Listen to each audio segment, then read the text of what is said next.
by donating electron or by coordinate bond बनेगा। देखो ध्यान से, nitrogen, hydrogen and hydrogen. 5 electrons are there in outermost shell of nitrogen. 3 and 2 5. 3 covalent bond are possible. ध्यान समझना, 3 covalent bond are possible. 1 2 3 3 bond बन सकते हैं maximum. 3 covalent bond are form by the nitrogen. जो चौथा बॉन्ड है वो कब बनेगा? जब नाइट्रोजन अपने इलेक्ट्रॉन कोऑर्डिनेट बॉन्ड के थ्रू नियर बाय एटम को डोनेट कर देगा। अब यहां क्या समझे हम कि one lone pair is there. If H plus, यदि अमोनिया को एक H प्लस एटमॉस्फेयर में घूमता हुआ मिल जाता है, और H प्लस का मतलब क्या है? Electron deficient. इसका ऑर्बिटल समझिएगा, चौथा बॉन्ड कब बना रहा है? इसके पास स्पेस नहीं है ये इलेक्ट्रॉन को एक्साइट कर सके। ये क्या कर सकता है कि अपने इलेक्ट्रॉन दूसरे के ऑर्बिटल में भेजकर बॉन्ड बना सकता है। देखो बॉन्ड दोनों तरह से बन सकता है ना, कि मानो आप किसी से बॉन्ड बनाना चाहते हैं, या तो आप किसी को कोई चीज दे दो तो आपका बॉन्ड बन जाएगा, या आप किसी से कोई चीज ले लो तो तब भी बॉन्ड बन जाएगा। यहाँ पे क्या हो रहा है कि नाइट्रोजन अपने electron near by vacant orbital of hydrogen को इलेक्ट्रॉन दे देता है, और ये इलेक्ट्रॉन चले जाते हैं ऑर्बिटल ऑफ हाइड्रोजन। इस तरह से एक चौथा बॉन्ड बन जाता है। तो इस तरह maximum covalency of hydrogen is 4। समझ में आ गया होगा? तो यहाँ 4 का जो एग्जांपल है बेटा आपको समझ में आ गया होगा, NH4+।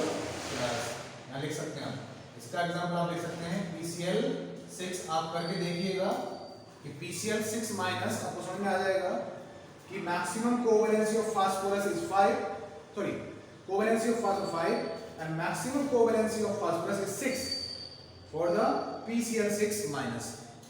Do it. समझिए बेटा इसको, कोई दिक्कत है तो पूछिए।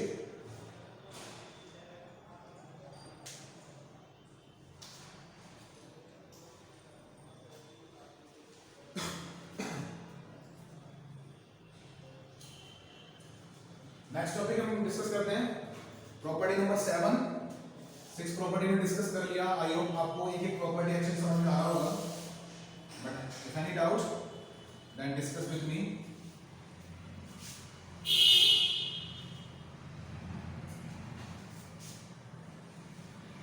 नेक्स्ट प्रॉपर्टी डिस्कस करते हैं बेटा फिजिकल प्रॉपर्टी में, प्रॉपर्टी नंबर 7, एटॉमिसिटी। एटॉमिसिटी का मतलब क्या होता है? एटॉमिसिटी कि number of atoms are there in gaseous molecule, कि number of atoms are there in gaseous molecule known as its atomicity, वही उसकी एटॉमिसिटी कहलाती है।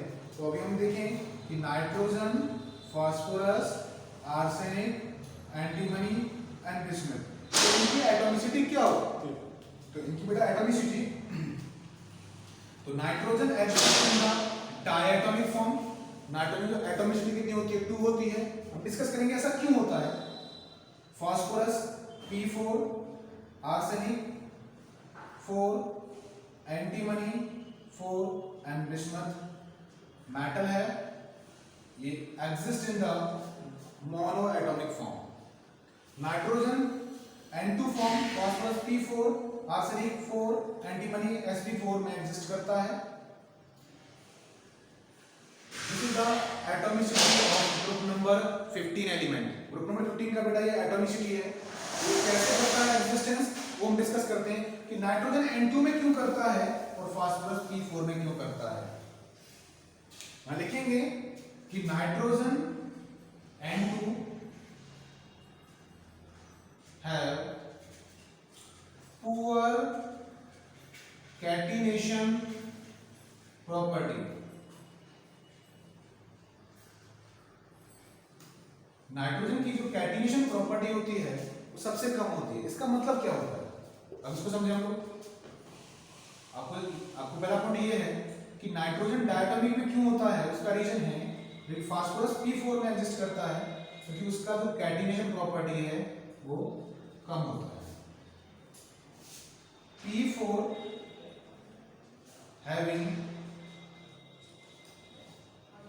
कैटिनेशन प्रॉपर्टी, फास्फोरस होता है वो अच्छा कैटिनेशन शो करता है। कैसे, यहां समझिए। Nitrogen and nitrogen in N2, nitrogen and nitrogen. Nitrogen का बेटा जो साइज होता है वो बहुत छोटा होता है। इस नाइट्रोजन का साइज ये भी छोटा ही होगा, दोनों ही सेम नाइट्रोजन है। इनके पास एक लॉन पेयर होता है, इनके पास जो बॉन्ड बनता है एक लॉन पेयर। हम ये मान लें कि नाइट्रोजन ने सिंगल बॉन्ड नाइट्रोजन बनाया। अब समझिए कि nitrogen can form the nitrogen single bond nitrogen. अब इसके बाद इनके पास क्या होगा, लॉन पेयर होंगे। छोटा साइज है, छोटा साइज होने से बॉन्ड लेंथ क्या होगा, छोटा होगा। लॉन पेयर क्या होगा, these lone pair are nearer to each other। ये लॉन पेयर एक दूसरे के बहुत पास होंगे और पास होने से इनके बीच में क्या होगा, रिपल्सन। क्या होगा, तो electrons having the same charge. इनके इस लॉन पेयर के बीच में और इस लॉन पेयर के बीच में एक रिपल्सिव फोर्स लग रहा होगा, रिपल्सन हो रहा होगा। तो रिपल्सन होने से ये बॉन्ड क्या होता है, ये बॉन्ड ब्रेक हो जाता है।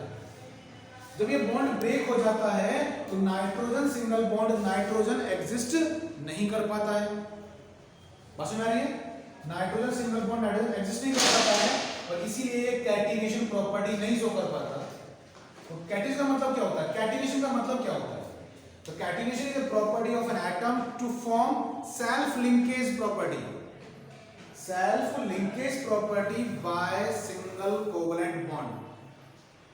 कैटिनेशन का मतलब है कि self linkage property of an atom by single covalent bond. Nitrogen single covalent bond नहीं बना पाता है, बनाता है बट एग्जिस्ट नहीं कर पाता है क्योंकि उसका साइज बहुत छोटा होता है, इलेक्ट्रॉन्स बहुत पास पास होते हैं, अनपेयर्ड इलेक्ट्रॉन लॉन पेयर।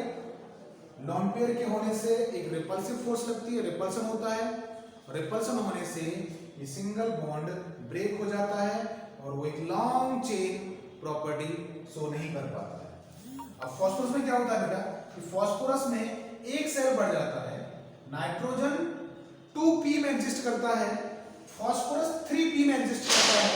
तो फास्फोरस का जो बॉन्ड है वो थोड़ा बड़ा होता है। लॉन पेयर क्या होते हैं बेटा, उसके लॉन पेयर थोड़े दूर होते हैं। दूर होने से क्या होता है, लेस रिपल्सन होता है, लेस रिपल्सन होता है। इसके कारण phosphorus single bond phosphorus exist कर जाता है और इसके बाद फास्फोरस एक टेट्राहेड्रॉन और टेट्राहेड्रल ज्योमेट्री फॉर्म करता है। क्यों करता है, रीजन आपके पास है। एक तो उसका साइज बड़ा हो गया, लॉन पेयर दूर दूर हो गए, लॉन पेयर के दूर होने से रिपल्सन कम हो गया, बॉन्ड ब्रेक होने की पॉसिबिलिटी कम हो गई है, इसलिए phosphorus single bond phosphorus exist कर जाता है जो नाइट्रोजन नहीं करता है। तो हम यह बोल सकते हैं कि कैटिनेशन पावर, अब देखो आप ये भी बोल सकते हैं कि atomicity is depend on catenation, catenation is depend on the strength of single covalent bond. यहां पे एक पॉइंट और लिख देता हूं, यह समझ सकते हैं, आप लिख लेंगे अलग से। Catenation is directly proportional to strength of single covalent bond. बेटा समझिए इसको, जितना ज्यादा स्ट्रेंथ होगा इस बॉन्ड का, नाइट्रोजन का बॉन्ड की स्ट्रेंथ नहीं है इसलिए उसका कैटिनेशन नहीं है, कैटिनेशन नहीं है बेटा उसका, तो उसकी एटॉमिसिटी भी नहीं बढ़ रही है। फास्फोरस का जो बॉन्ड का जो स्ट्रेंथ है वो ज्यादा है, रिपल्सिव फोर्स कम है, बॉन्ड ब्रेक नहीं हो रहा है, उसका कैटिनेशन क्या होगा, अच्छा होगा, इसलिए उसकी एटॉमिसिटी भी ज्यादा होगी। वो टेट्रा एटॉमिसिटी में होगा, ये डाई एटॉमिसिटी में होगा। क्लियर हो गया टॉपिक कि कैटिनेशन क्या है, स्ट्रेंथ ऑफ सिंगल बॉन्ड क्या है, एटॉमिसिटी। बेटा नोट करें इसको, फिर नेक्स्ट प्रॉपर्टी डिस्कस करते हैं, property number 8।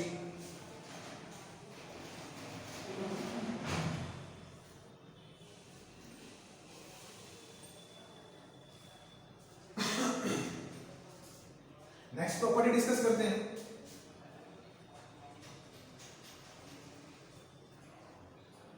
Next property is the next property number 8, bond formation. Bond formation इसका मतलब समझिए, बड़ा फोकस दीजिएगा, कोई समझ में नहीं आ रहा है तो आप मुझे नंबर ऑफ टाइम्स मुझसे पूछ सकते हैं आप लोग कि बॉन्ड फॉर्मेशन कि nitrogen, phosphorus, arsenic, antimony and bismuth कौन से बॉन्ड बनाते हैं। तो नाइट्रोजन का मैं बोल रहा हूं कि nitrogen last electron occupy space in 2p3, phosphorus 3p3, arsenic 4p3, antimony 5p3 and bismuth 6p3. It means that nitrogen exists in the diatomic form and to form it can form, तो खाली bond लिखता हूं मैं यहाँ पे, nitrogen p pi bonding करता है, p pi bonding. अब समझेंगे हम इसको, p पाई बॉन्डिंग। फास्फोरस बेटा p पाई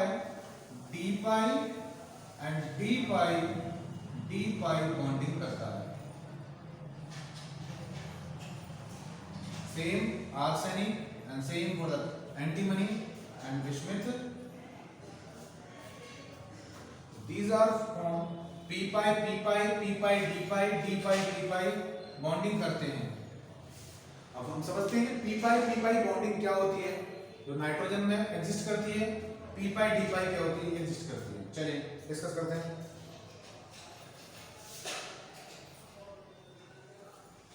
p पाई का मतलब क्या होता है, p पाई बॉन्डिंग। टॉपिक हमारा बेटा यही है कि p पाई बॉन्डिंग। इसका मतलब है p means p orbital, pi electrons, p pi electrons of p orbital of an atom, pi electrons of p orbital of another atom are bonded to each other is known as the p pi bonding. Example एक बात करते हैं बेटा,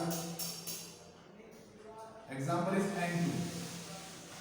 हमने देखा कि N2 में क्या होता है, N ट्रिपल बॉन्ड N होता है, इसमें ये sigma bond, pi bond and pi bond होता है। ये समझना है कि N2 के अंदर p पाई बॉन्डिंग हो रही है। समझिए, nitrogen atomic number 7, configuration 1s2 2s2 and 2p3। दूसरा nitrogen 7 1s2 2s2 and 2p3। The last orbital p orbital is there, 1 2 3 electrons are there, this one is px, this one is py, this one is pz. For the second one same for the this nitrogen, 1 2 3 px py and pz, px py and pz। अब देखिए 3 axes are there, x axis, y axis and z axis। now if px electron of that nitrogen overlap with the px electron of this one at the axis, suppose that ये axis हमारा यहाँ पर है, nitrogen का electron px, ये वो हमारा p orbital हो गया, px orbital of that nitrogen. इस नाइट्रोजन का जो px का इलेक्ट्रॉन है वो यहाँ पर इस ऑक्यूपाई कर रहा है इस ऑर्बिटल में। px 3 ऑर्बिटल होते हैं, px py and pz, x y and z।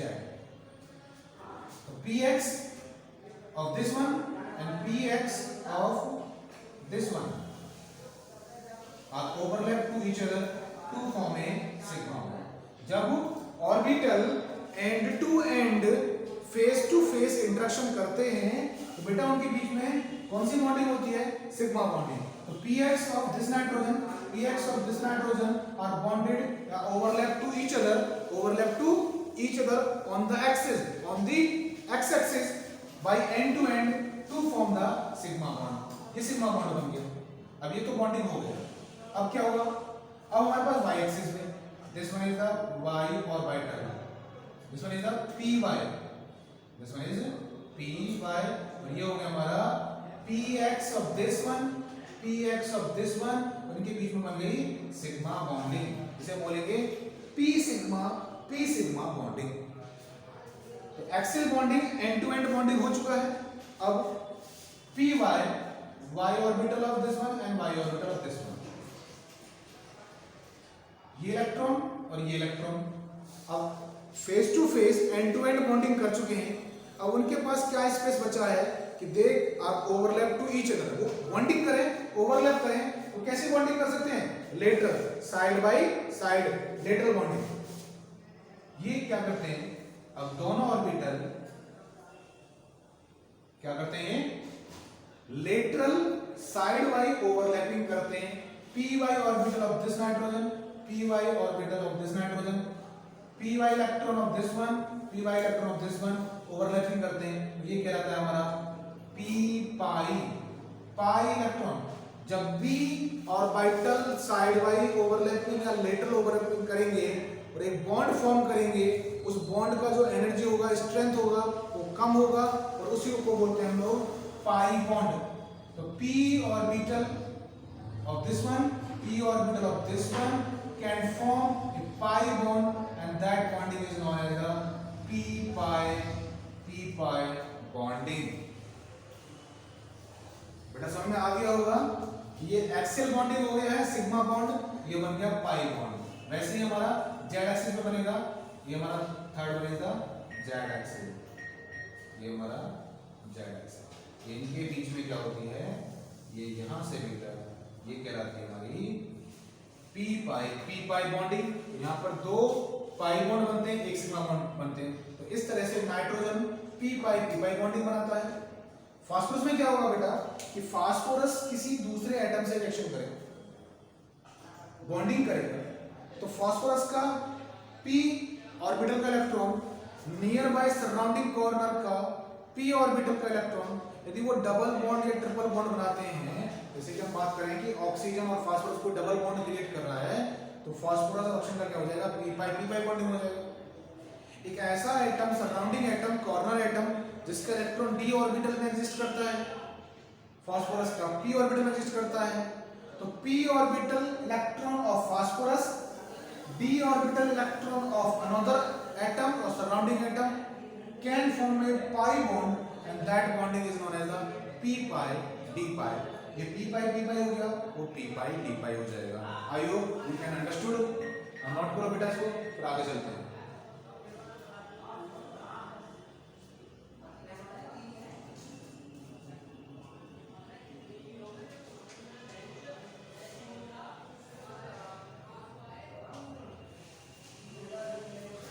Next बात करते हैं बेटा, फटाफट से डिस्कशन करते हैं। नेक्स्ट प्रॉपर्टी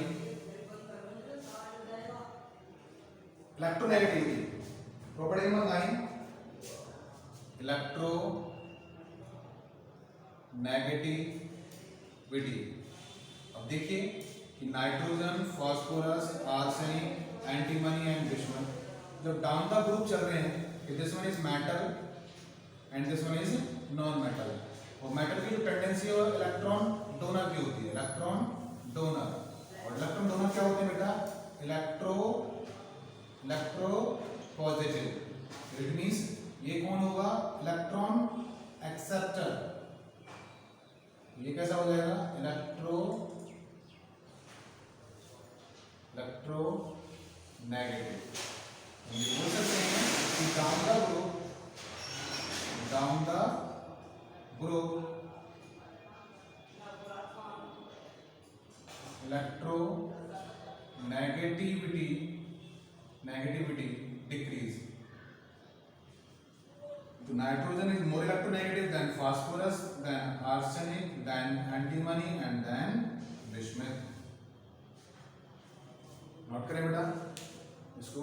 इलेक्ट्रोनेगेटिविटी हमें पता है कि the tendency of atom to attract share pair. तो नाइट्रोजन की इतनी इलेक्ट्रोनेगेटिविटी होती है कि वो शेयर के हुए इलेक्ट्रॉन को अपनी तरफ अट्रैक्ट कर लेता है, जिसके कारण नाइट्रोजन सबसे अच्छा हाइड्रोजन बॉन्ड बनाता है इन ग्रुप नंबर 15 एलिमेंट्स। बिस्मथ एक पुअर मेटल है जो इलेक्ट्रॉन डोनेट आसानी से कर सकता है, डोनर है, इसलिए वो इलेक्ट्रो पॉजिटिव कैरेक्टर रखता है और इलेक्ट्रो नेगेटिव कैरेक्टर रखता है। नेक्स्ट प्रॉपर्टी बात करते हैं बेटा, प्रॉपर्टी नंबर 10। प्रॉपर्टी 10 क्या है हमारा? Bond angle. 10 bond angle. एक आपको मैं सिंपल सा बताता हूं कि hydride of group number 15 element, group number 15, यदि नाइट्रोजन का हाइड्राइड बनेगा तो NH3, PS3, AsH3, SbH3 and BiH3। तो बॉन्ड एंगल का सिंपल सा है बेटा कि bond angle directly proportional to electronegativity. और इलेक्ट्रोनेगेटिविटी हम देख रहे हैं कि electronegativity proportional to atomic size.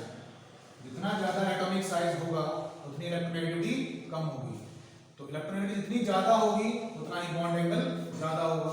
हमें पता है कि nitrogen is more electronegative, nitrogen more electronegative than phosphorus, then arsenic, then antimony, than bismuth. तो नाइट्रोजन की इलेक्ट्रोनेगेटिविटी सबसे ज्यादा है। इसका मतलब इसका जो बॉन्ड एंगल होगा नाइट्रोजन के अमोनिया के अंदर NH N 1 लॉन पेयर, या हम ऐसे कर सकते हैं 1 लॉन पेयर एंड हाइड्रोजन। यहां जो बॉन्ड एंगल होगा वो ज्यादा होगा as compare to bismuth hydride. अब ये भी कह सकते हैं कि जितना बड़ा बॉन्ड होता है उस बॉन्ड के बेंड होने की प्रोबेबिलिटी उतनी ही ज्यादा होती है। जितना बड़ा बॉन्ड उतना इजीली ब्रेक हो जाएगा, जितना इजीली ब्रेक हो जाएगा वो बेंड कर जाएगा। बेंड होने से क्या होगा? जो बॉन्ड एंगल क्या हो जाएगा? बॉन्ड एंगल कम हो जाएगा। दो बातें समझो, जितना बड़ा एटॉमिक साइज उतना ही बेंड होने की प्रोबेबिलिटी उतनी ही ज्यादा। जितनी ज्यादा इलेक्ट्रोनेगेटिविटी है, इलेक्ट्रॉन खींचने की टेंडेंसी उतनी ही ज्यादा, उतना ही छोटा बॉन्ड उतना ही बॉन्ड एंगल ज्यादा होगा। नोट करें बेटा इधर से।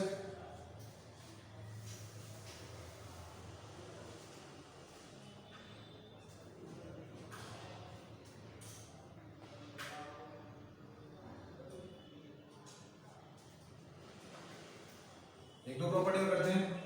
आई होप काफी प्रॉपर्टी हमने डिस्कस कर लिया है ग्रुप नंबर 15 का, आपको समझ में आ गया होगा। नेक्स्ट हम डिस्कस करेंगे केमिकल प्रॉपर्टी।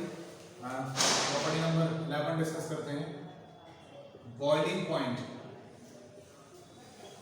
आप समझ जाएंगे, मैं आप सिंपल सा बताता हूं कि जो बॉइलिंग पॉइंट होता है, boiling point of an atom is directly proportional to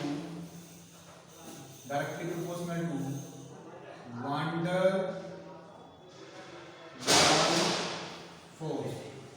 Waals force attraction।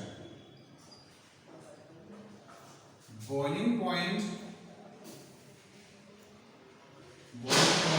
directly proportional to hydrogen bonding। यदि हम बात करूं nitrogen, phosphorus, arsenic, antimony and bismuth की, तो यहां पर बेटा बॉइलिंग पॉइंट किसका ज्यादा होगा? बॉइलिंग पॉइंट किसका ज्यादा होगा? कि नाइट्रोजन तो ऑलरेडी गैसियस फॉर्म में है, इसको बॉईल करने के लिए क्या होगा, इसको वेपर फेज बनाने के लिए हमें क्या करना पड़ेगा, टेम्परेचर कम देना पड़ेगा।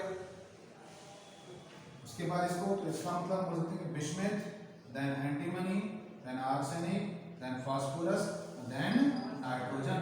This is the atomic trend, ये एटॉमिक ट्रेंड है। यदि हम यही बात करें इनके हाइड्राइड की, if hydride of these element, this one is the trend of atomic, the boiling point is depend on the van der Waals force of attraction। जितना ज्यादा van der Waals force of attraction होगा उतना ही boiling point ज्यादा हो जाएगा। यहाँ पर जो van der Waals force of attraction है बिस्मथ में ज्यादा हो रहा है, अब जितनी ज्यादा हाइड्रोजन बॉन्डिंग होगी उतना ही ज्यादा बॉइलिंग पॉइंट होगा। अब हमें ये देखना है, तो ये हाइड्रोजन बॉन्डिंग कहाँ होगी, hydride of these group elements NH3, PH3, ASS3 and SbS3।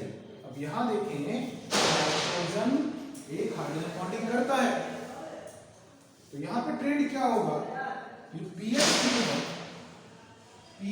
है यहाँ बॉइलिंग पॉइंट क्या होता है इसका कम होता है, और अमोनिया का बॉइलिंग पॉइंट क्या होता है फिर ज्यादा होता है, ज्यादा होता है। सबसे कम बॉइलिंग पॉइंट किसका होगा, PH3 फॉस्फीन का, phosphine. In terms of hydride, ये हम एटॉमिक की बात करते हैं हम लोग, तो एटॉमिक के अंदर बेटा हमें van der Waals फोर्स को देखना होता है, और जब हम हाइड्राइड के कंपाउंड की बात कर रहे होते हैं तो हमें हाइड्रोजन बॉन्डिंग को देखना होता है, आसानी के लिए सबसे आसान होता है। और थर्ड वन इज हम ये भी कह सकते हैं कि boiling point directly proportional to molar mass. अब देखो यहाँ पे बिस्मथ का मोलर मास सबसे ज्यादा है एटम के अंदर, बिस्मथ के अंदर van der Waals फोर्स सबसे ज्यादा है, इसलिए उसका बॉइलिंग पॉइंट भी सबसे ज्यादा है। But in the case of hydride ammonia can form the hydrogen bonding, इसलिए इसका बॉइलिंग पॉइंट ज्यादा हो गया इसके कंपैरेटिवली फॉस्फीन से, बट यहाँ पे क्या है फास्फोरस का ज्यादा है। नोट करें बेटा, तो एटलीस्ट हमने 10 to 11 physical property of group number 15 discuss किया है। Next let me on tomorrow we discuss about the chemical property of group number 15 elements. इसके बाद में स्टार्ट करेंगे केमिकल प्रॉपर्टीज को। यदि फिजिकल प्रॉपर्टी में कोई प्रॉब्लम है तो बेटा